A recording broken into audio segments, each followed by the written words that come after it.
Hi hello ನಮಸ್ಕಾರ. ಲಾ tips ಕಾರ್ಯಕ್ರಮಕ್ಕೆ ಸ್ವಾಗತ. ನಾನು ರಕ್ಷಿತಾ ಸಿಂಗ್. ಈ ಸಂಚಿಕೆಯಲ್ಲಿ ನಾವು NCR ಏನು ಅಂತ ಅರ್ಥ ಮಾಡ್ಕೊಳ್ಳೋಣ. NCR ಅಂದರೆ ನಾನ್ ಕಾಗ್ನಿಸಿಬಲ್ ರಿಪೋರ್ಟರ್ನ ನಾವು NCR ಅಂತ ಕರಿತೀವಿ.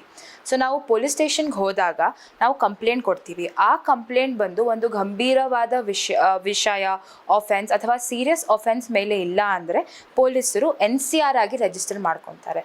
ಸೊ ನಂಗೆ ತುಂಬ ಜನ ಕೇಳ್ತಾರೆ, ಮೇಡಮ್ ಇವಾಗ ನಮ್ಮ ಕಂಪ್ಲೇಂಟ್ನ ಕೊಟ್ಟಿದ್ದೀವಿ, ಕಂಪ್ಲೇಂಟ್ NCR ಆಗಿ ರಿಜಿಸ್ಟರ್ ಮಾಡ್ಕೊಂಡಿದ್ದಾರೆ, ಅವ್ರು ಸೀರಿಯಸ್ ಆಗಿ ಇನ್ವೆಸ್ಟಿಗೇಷನ್ ಮಾಡಲ್ಲ, FIR ಮಾಡ್ಕೊಂಡಿದ್ದರೆ ಸೀರಿಯಸ್ ಆಗಿ ಇನ್ವೆಸ್ಟಿಗೇಷನ್ ಮಾಡ್ಕೊತಾ ಇದ್ರು ಅಂತ ತುಂಬ ಜನ ಬಂದು ಹೇಳಿದ್ದಾರೆ. ಆದರೆ ಇದು ಸುಳ್ಳು, ಆ ಥರ ಏನಿಲ್ಲ. ಇಲ್ಲಿ ಒಂದೇ ಡಿಫ್ರೆನ್ಸ್ ಅಷ್ಟೇ. NCR ಅಲ್ಲಿ ಮ್ಯಾಜಿಸ್ಟ್ರೇಟ್ ಪರ್ಮಿಷನ್ ಬೇಕು ಇನ್ವೆಸ್ಟಿಗೇಷನ್ ನಡೆಸೋಕ್ಕೆ, ಬಿಟ್ಟರೆ ಬೇರೆ ಏನೂ ಡಿಫ್ರೆನ್ಸ್ ಇಲ್ಲ. ಎರಡೂ ಕೂಡ ಸೀರಿಯಸ್ ಆಗಿ ಇನ್ವೆಸ್ಟಿಗೇಷನ್ನ ಪೊಲೀಸರು ನಡೆಸ್ತಾರೆ. ಇವಾಗ ನೆಕ್ಸ್ಟ್ ಕ್ವೆಶನ್ ಬಂದುಬಿಟ್ಟು NCRನ FIR ಆಗಿ ರಿಜಿಸ್ಟರ್ ಮಾಡ್ಕೊಳ್ಳೋಕ್ಕೆ ಅವಕಾಶ ಇದೆಯೋ ಇಲ್ಲೋ ಅಂತ ತುಂಬ ಜನ ನನಗೆ ಕೇಳಿದ್ದಾರೆ. ಈ ಪವರ್ ಬಂದು ಬರೀ ಮ್ಯಾಜಿಸ್ಟ್ರೇಟ್ ಹತ್ರ ಇರುತ್ತೆ.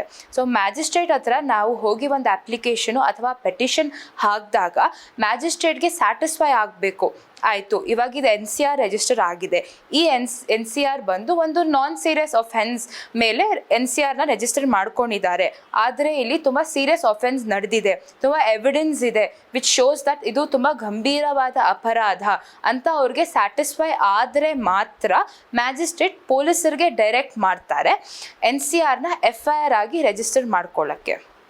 ಇದು ಇವತ್ತಿನ ಲಾ ಟಿಪ್ಸ್. ನಾಳೆ ಮತ್ತೆ ಸಿಗೋಣ. ನಮಸ್ಕಾರ.